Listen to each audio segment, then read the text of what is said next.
Homework. So you guys were already going over in your groups any questions that you had on the odds, and I think I've hit this point home very well, that you should come to class having attempted the entire thing. That's what Google Classroom tests, in the sense of, or assesses that you have attempted the entire homework assignment. That's what I'm grading when I look at Google Classroom submissions.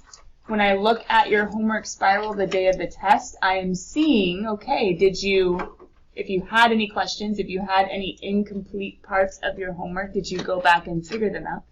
Of the ones that you did attempt, did you grade them if they were wrong and figure out how to do them right? And I can tell all of these things by the question marks being filled in, by the wrong answers being marked wrong with the colored pen, by the corrections being done in the colored pen. So by the time of the test, this homework number 1, should be fully attempted, graded, and corrected. Does that make sense? As with all the other homeworks of the chapter. So Google Classroom, did you attempt it and attempt it well? And then number 2, and on time. And number 2, on the day of the test for the entire chapter homework, did you figure out what you did wrong and correct it? So what we're doing right now is first grading the evens, but I think I was too lazy because it was easier to take pictures of the odds as well in some of these sections. But we're grading the evens, and then we are going to go ahead and go over any remaining questions that you either have on the evens that you had to mark wrong, or the odds that you're like, CalcChat didn't make sense. But I do have one question that's outstanding, and it was, hey, those colored ones, those QR code ones, those, hey, videos of teachers teaching the sections. I had someone be like, wait, every single QR code sent me to number 1's video. How'd you guys remedy that? You have to click the little... There's some sort of toggle bar, I think, so every single QR code sends you to the videos for section 1.1, but there's some sort of way to select the other problems. So yeah, each QR code is not unique. Actually, each QR code is the same, but it sends you to, somehow, it's a collection of all the videos from this section. Find the little toolbar. Is that like a toolbar? Click and then scroll. Cool. And then you can find it. Any other questions about using CalcChat or finding the videos? Or grading. Okay, let's go. Number 2. Calculus was required. If you were not being lazy, but if you were just being super basic, I feel bad about saying basic, but if you were being, anyway, a good estimate is 300. I'm just going to be quiet. The good estimate is 300. A better estimate is something a little bit more. If you had actually drawn the graph of this velocity function, and seeing that it goes between 27 and 13, and seeing that where 15-second hits, it's a little bit on the bottom of the curve. You might have guessed like 310 or 305. Just a hint, with calculus, the actual area is like 304. So it's barely just a little bit above 300. We'll come back to this one, though, when we're talking about motion, and we're actually doing the calculus. So about 300 is not bad, because that speed, that velocity oscillates around 20, so you could kind of be like, yeah, it's 300-ish. Number 3, slope of the tangent line is the rate of change. They say it equals about 0.16. That's an odd. Sorry, my bad. 4 was pre-calculus. You were supposed to just steal the slope, 0.08. Number 6 was calculus. What they did for the area, is this the weird, like, curvy thing underneath the area under a curve? Is this an area one? Okay, you guys should have a sketch of the area, right? Because you show me the givens, not just the answer. They just did a rectangle. I think you guys could have done a better approximate than just a rectangle. So if you have something a little bit higher than 5, I would be in full support of that one. Number 8 was also a pre-cal one. If you had made an equation of like a distance formula, you could have figured out the radius, and then you could have plugged it in the area formula, and you would have gotten 2 pi. Number 10, it was calculus. They just did a rectangle. So they got an area of 1. But you might have a better approximate. Once again, they're being pretty basic as far as like calculus. Is that my phone? I apologize. If it's your phone, turn it off. I think there might be a better approximate. Call me out on that when we get to the book. And then number 18, they were using rectangles. You guys should be right in line with this. Number 18 was not like a, oh, I had 5 and they have 1.896. I'm good. No, no, no. You should have had it pretty precise like they did. Because this was using the technique that we did in class with the rectangles. And then number 22 is a matching problem, and the answer is A. Okay. When you're grading, pretty much you have time to get the right answer written down and be like, slash, I'm wrong, right answer. But we just said, I don't know if we agree with all these calculus approximations. Maybe they could have done better. So I have, oh, I don't have, my webcam trained on my book. Are there any odds or evens you guys want me to talk about? Ready, set, coming, go. 10, let's start there. So 10, we were like, could it have been better? I got 30. I got 30. You got 3. Well, let's check out the units real fast. Are these going by ones? Ooh, they're going by halves. So maybe that would have thrown us off a little bit because they're not going by ones, they're going by halves. And so actually this one goes over a half and back a half. So what's the base? And then what's the height? So I think you guys got thrown off because the shading is just this little baby square. So actually a 1 by 1 is the best approximation for this one. I think you just have to keep an eye on the units. I think you guys just got thrown off by the units of the tick marks. Yeah? What? But checking it out, I mean, you can't see the shading super well. But if it goes over a half, the square goes back a half. So that's a total distance of 1. And then a total distance of 1. And so the area of a square is base times height or side squared. However, how was that approximation that they did for number... Oh, number 8 was a circle. Did we have number 6? I feel like one of them they were way too basic on. 6. Yeah, did they just do the rectangle? Did they say that the answer should be 2? Or 4? Like 5 squared. Oh, then maybe they weren't as basic as I thought. Because I would have done, counting the units, it's a base of 2, it's a height of 2 for the rectangle, so that will be 4. But somehow they got 5 with like a rectangle. That's weird. I would have done it like a triangle, probably. So maybe I would have guessed 5 also, but I wouldn't have done the same math that they did. I would have done the rectangle, which has an area of 4, then I would have done maybe like a couple of triangles right here, which is 1/2 base times height. So this one would have had a base of 1 and a height of 1-ish. That'd be 4, 4.5, and then that one. Yeah, I guess 5's not bad. I just don't like the way they did it. Okay, anything else you guys want to look at? 23. Okay, 23 was one of those multiple choicey ones. Let me see. Which value best approximates the area of the region shown in the graph? Now, the bummer is, oh, it's the entire like upper curve, right? Sorry, it's really bad. It's hard to see it up here on the screen. But yeah, it's the entire region right here. You guys should have it sketched in your homework because you're showing me not just the answer, but how you got there and where it came from. So the graph is where it came from. They don't give me a function, which means I can't do the cool rectangle thing. So that's about it. In the sense of little baby rectangles and getting a really close approximation, I can't do that. Unless we want to make a quadratic function, but we're not exactly sure where it hits. So instead, I think I would have done the whole, let's do rectangles and triangles and approximate. So if we had done that, I mean, I see a rectangle with a base of 2. Here, this is what I would have done, I think.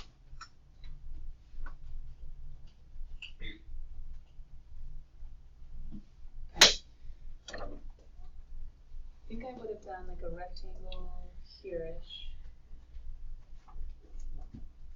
And that space would have been a base of 2 and a height of like 3.5, and that would have gotten me all of this area.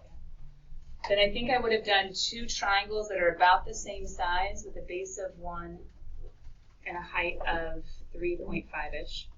So I would have had 2 times 3.5, that's my rectangle, plus now I have 2 triangles. There's one on this side and one on this side-ish.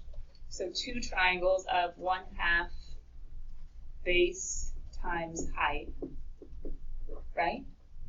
So I have my rectangle, I have my 2 triangles, and then I guess I could have done like another rectangle. It's kind of gross, but maybe like a base of 1 and a height of 1. A little baby square fit in. Then we could do triangles, we could keep going from there. But I think we should have enough to get a rough approximate at this point. So 2 times 3.5, that's 7, right? 2 times 1/2 will just cancel in 3.5. That gives me 11.5-ish. Well, see, 11.5, I'm still missing area, so I think I would have gone with B. Because then I could have done triangle, triangle, and then I'm like, add, and then I'm a little bit shy. I think I would have guessed B. What do you guys get as your final answer? Because 10 was a little too small, and 18 and 20 are way too big. That's what I would have done. Anything else? Odds or evens? Kathleen? 17. He's one of those rectangle dudes, right? Okay. Rectangle dudes. Question, how many rectangles for the first part of 17? 5. Fit in between 1 and 5. And then how many rectangles in the second one? 10. Okay, if I were you, I would have not written out A1, A2, A3, A4. Ooh, I think there's only 4. And then 8? Okay, careful. I think some of you were starting from 0 instead of starting from 1. So between 1 and 5 are only 4. And then they doubled it, I think, 3, 8. Can I show you guys a few things that I would have seen? I would have seen there are 4 rectangles. I would have seen that the bases are all 1, right? And then I would have seen or remembered that my function is 5 over x. Can I be super Miss Smarty Pants for a second? Is that okay? Go ahead. Do you know how you'd have to do repeated addition over and over and over again? Is there something cool in pre-cal that we learned about repeated addition being summarized in one statement? Sigma, summation, notation. Bless you. So for every single one, I'm going to have a base of 1, and I'm going to plug in each of these guys to my function to get my heights. So you could have done this just by doing a sigma from n equals 1 to 5 of a base of 1 and a height of 5 over n. The other way of doing it is that you could have gone ahead and done a base of 1 for everybody, and then it would have been 5 over 1 plus 5 over 2 plus 5 over 3 plus 5 over 4. Hold on, wait. Do we actually use 5? Or do we stop at 4? Yeah, we actually stop at 4. Oops. No, it doesn't like it when I do that. Just pretend there's no mark there. There we go. 5 over 1, 5 over 2, 5 over 3, 5 over 4. There's my first, second, third, fourth rectangle. Does that make sense? So the common base is 1, and the heights we have to plug into the function. We have to plug in whatever gets plugged in, or whatever's heights are being used. So the height at 1 is being used, the height at 2 is being used, the height at 3 is being used, and the height at 4 is being used for each of those rectangles. Now, what changes over here, guys? Still starting at 1. But I'm not going up to 4 anymore. What am I going up to now? What am I going by? What are my bases? Yeah, my bases are going to be 0.5. This is a little bit of a struggle. I'm not going up to 4. I'm going up to 4.5. Well, here's another way of looking at the sigma. Another way of looking at the sigma is you're going from the first rectangle to the 8th rectangle. Your bases are all going to be 0.5s. How do we get... Let's maybe just work with it. What would you have done down here if you had written it all out? Forget the Miss Smarty Pants thing. Yeah, 5 over 1 plus 5 over 1.5, 1.5, plus 5 over 2 plus 5 over, ooh, yeah, struggle.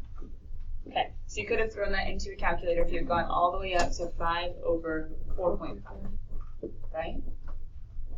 So what's a way that we could have used a sigma to summarize this, where you plug in 1, plug in 2, plug in 3, and you get each of these? We could have done 5 over, which is good. But we would have had to have started at 1, which all of these did, like we started at 1. And then we went by increments of 0.5 times n minus 1. You might not like that, but because we didn't have any 0.5s to begin with, 1 minus 1 is 0.5, 5 over 1, 2, 2 minus 1 is 1/2 added to 1, which would be 1.53. 3 minus 1 is 2. 2 halves added to 1. Then 3 halves added to 1. Then 4 halves added to 1. All the way up to 8 halves added to 1.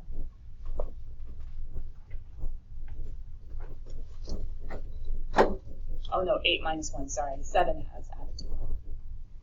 But anyway, long story short, do you need to be the smarty pants? No. Do you need to use the snazzy sigma? No.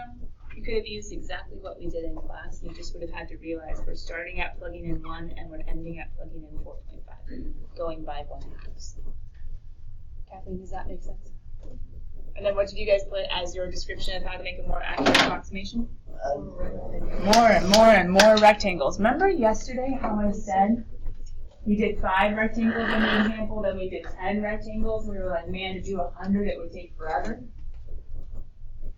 But if you're able to make a sigma, would it take forever to do 100 as long as you had a formula that was accurate? All you have to do is change that to be 100 and maybe manipulate this just a little bit. But don't worry, we don't have to really figure out that super well until second semester. This is just a preview of calculus. All right, cool kids, I'm putting this away and I'm about to close out the book and get back into notes unless there are any other questions. Going once, going twice. Sold. Here we go.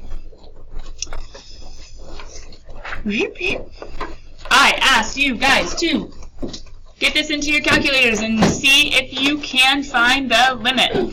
So, question, did your calculator look something like this for the first one? Yeah. And here's the weird thing. Guess what? That's not really -1, because if you really plug in -1, does anybody know what happened? Error. 0/0, error. Does anybody know what this is if it's not actually -1? The calculator shows it.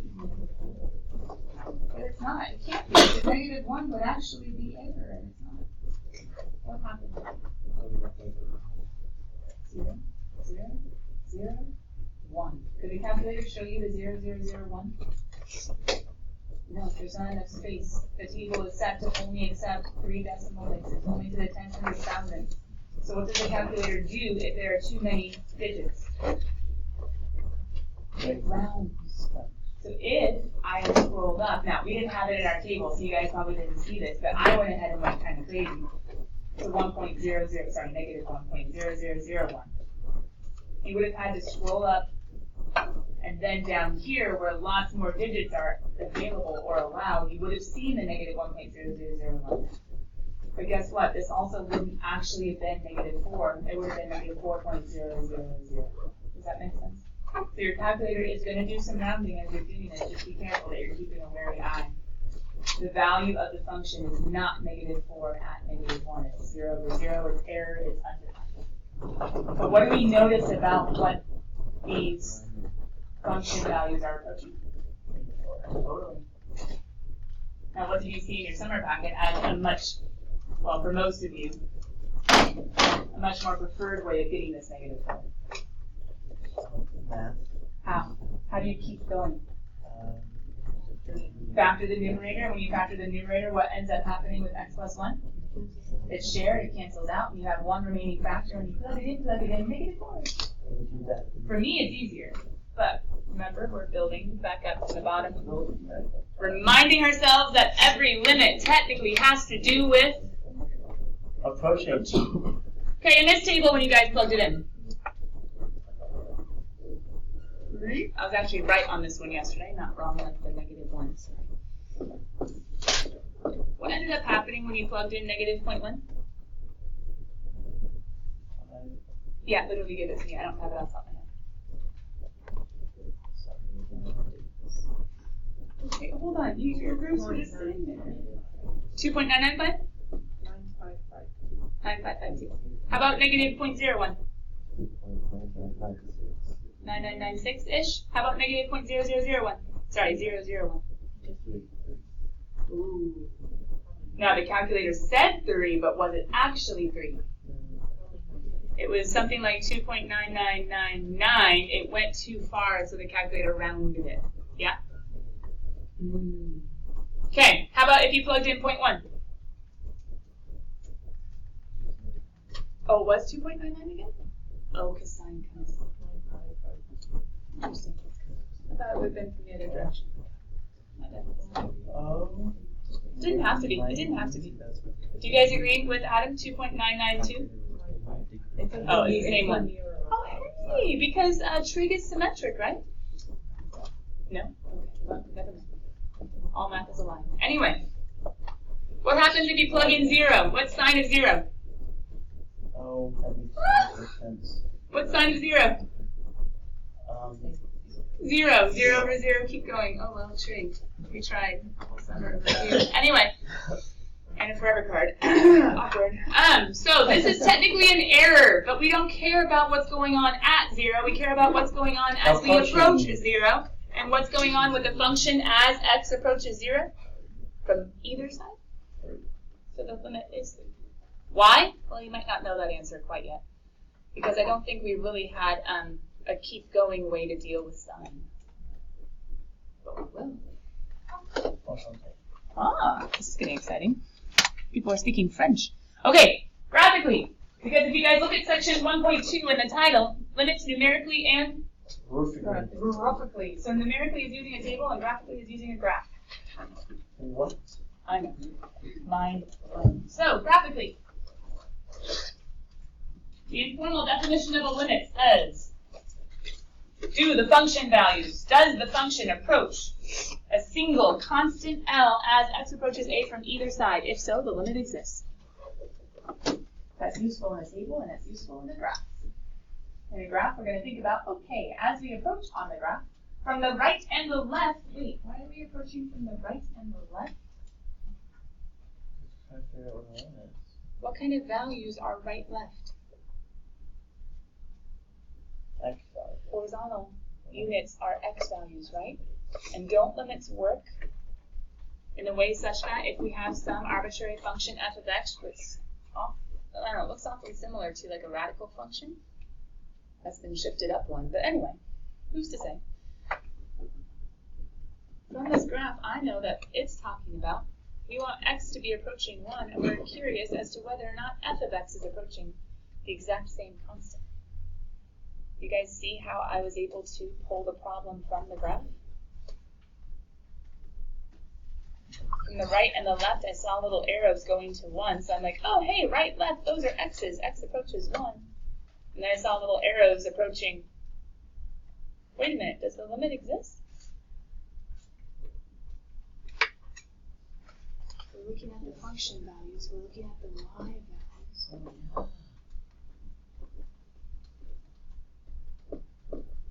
Is the function, let's see if we're going to make the common mistake from,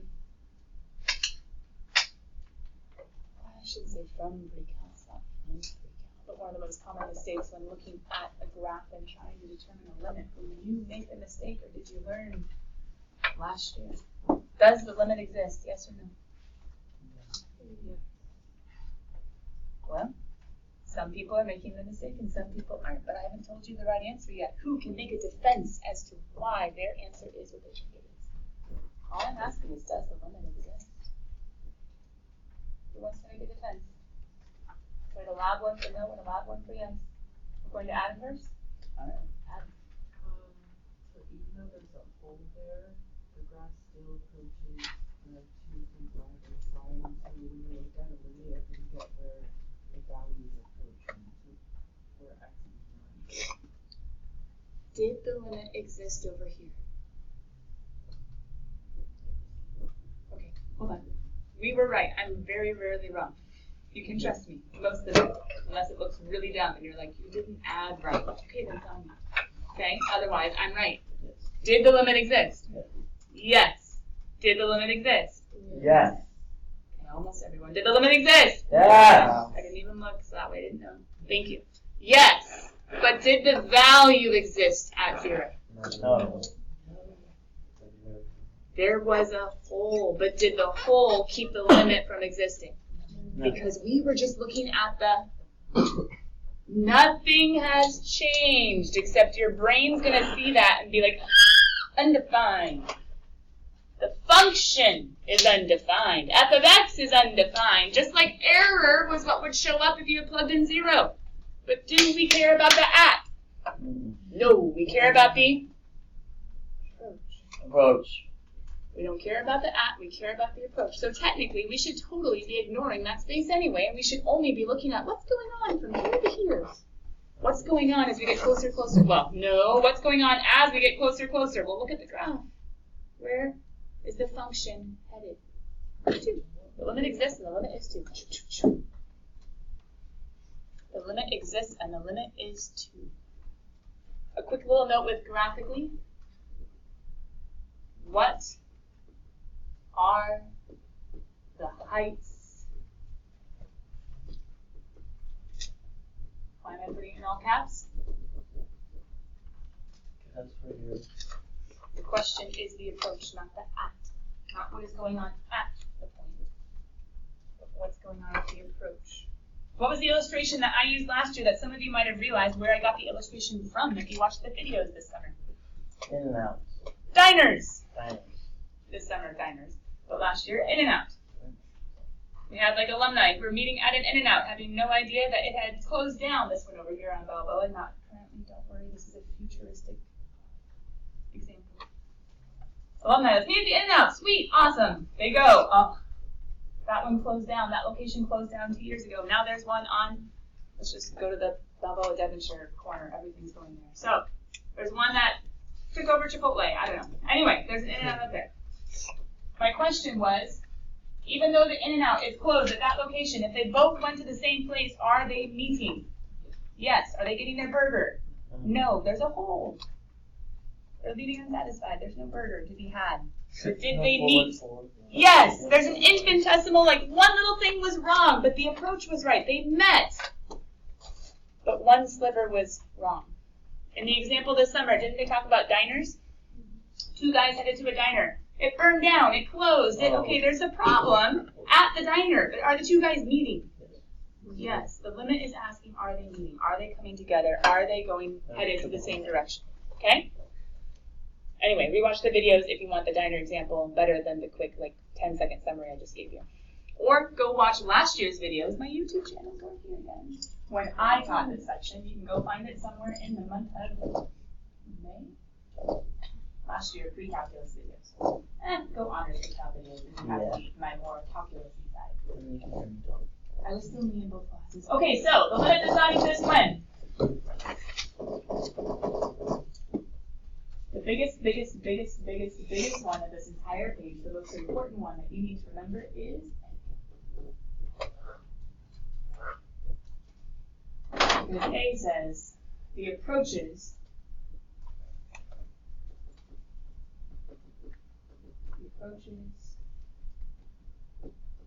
do not agree. The approaches agree, the limit exists. The approaches do not agree, the limit does not exist. The approaches need to agree. It's not about what's happening at, it's all about the approaches that do they agree. So if the approaches do not agree, regardless of what's going on, holes or not holes, etc., etc., etc., if I'm approaching some sort of constant A, if my x's are approaching some sort of constant A, and my function pieces on the right and the left are headed 2 different directions or 2 different heights, the limit does not exist.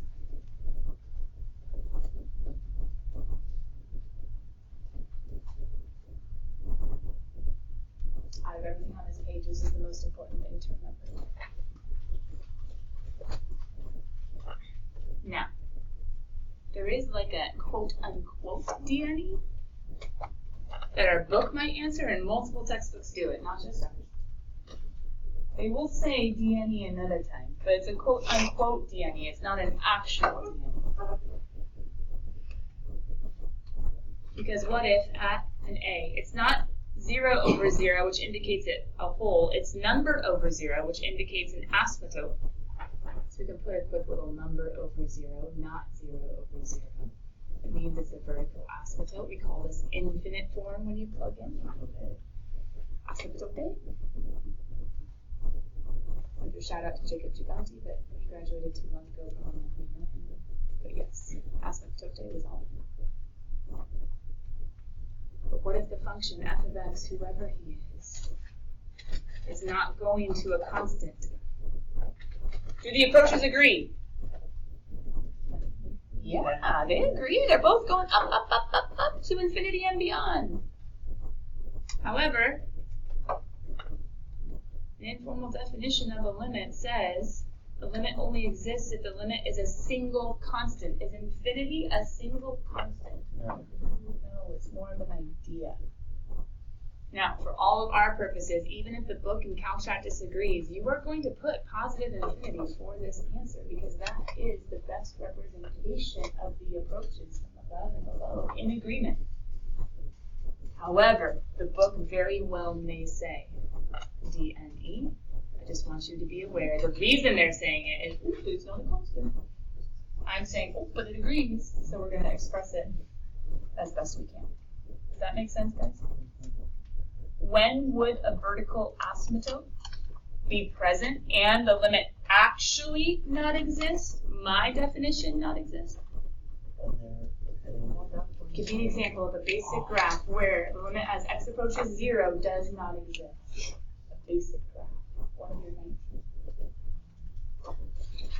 1 over x squared, the limit exists. But 1 over x, the limit does not. Remember Does that make sense? And then this weird one on the bottom. He's a bit of a beast.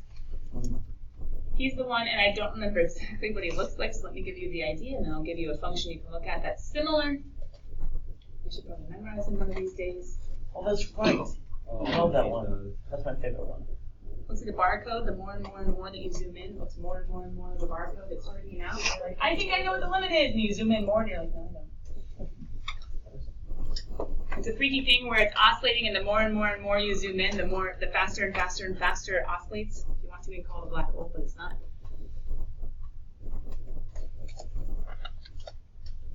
But as you're going to a constant, in this case, I put the A right here at the asymptote.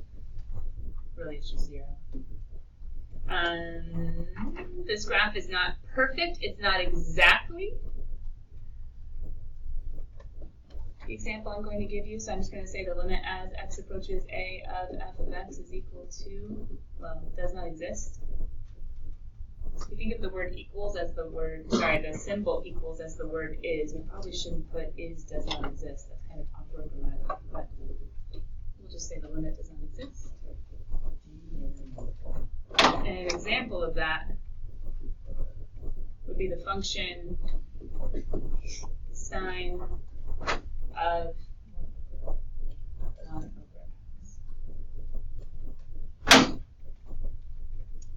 try that puppy on the sides.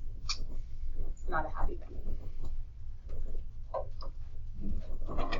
Now, we've been talking about limits, and we've been talking about approaches, and approaches from either side, from below and from above, but there are ways of symbolically showing this.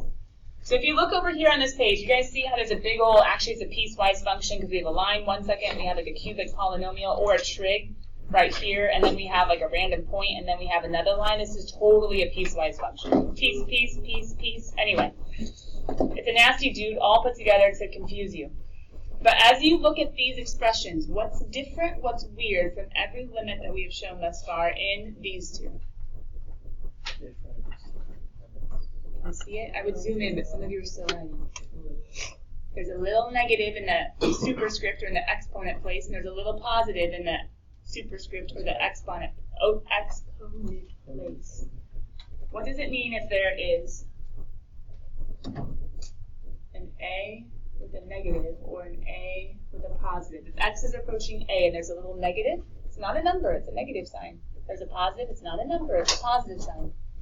This means I am coming specifically from what side? From the left, aka below. If you don't know aka, it's also known as. And A with a little positive from the right, aka above. From values above. So technically, couldn't we go back to our tables and couldn't we say like, oh, well, we were going towards 4 from below and 4 from above. We can put little symbols to show that, yes, but we just use the words from below, from above. On a graph, though, or in questions, they might ask you for a one-sided limit, which says only look from this direction, only look from that direction. But if there's no Superscript, negative or positive. If it's just the number itself, how many sides are we looking from? Both. On this page? No. Good, let me zoom in. Okay, yeah. So when it's approaching from only one side, would it only not exist if the side doesn't exist? Yes, or if there's a weird oscillation thing coming on, like that sine of 1 over x, it doesn't exist from either side. That's the only time that wouldn't exist. So wait a minute, there are all these holes everywhere. Do I care? No. No. Not at all. Unless it's. The holes will not make limits not exist. The approaches will. So whenever you see x approaching -4, we should probably be looking around the x value -4. You guys agree? But we're not looking down here. Where are we supposed to be looking? Up here. Okay. So -4 from below. That's what this sign means, right? As x approaches -4 from below or from the left. Which piece am I taking? The left piece or the right piece? Yeah, from the left piece. Where's the left piece headed? A hole! No. What height is it headed to? 4. I think. P.S. If you guys are like, there's no way I can copy that graph into my notes right now, but I would really love it. Can't you go online and print it out? Paste it in. So, where am I headed? 4.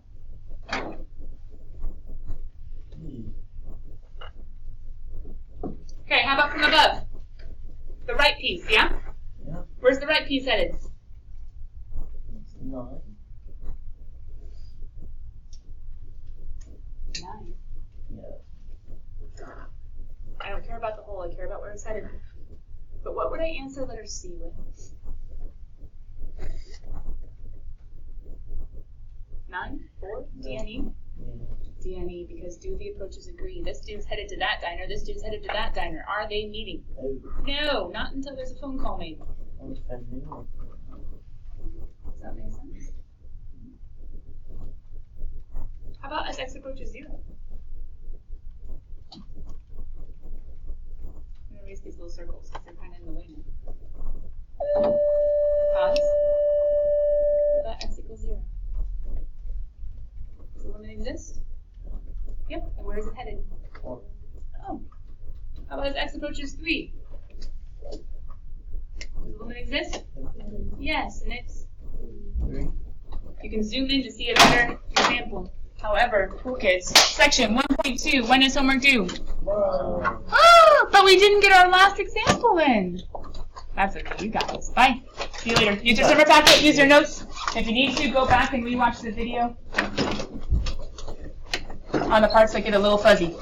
Fuzzy wuzzy. Was it there?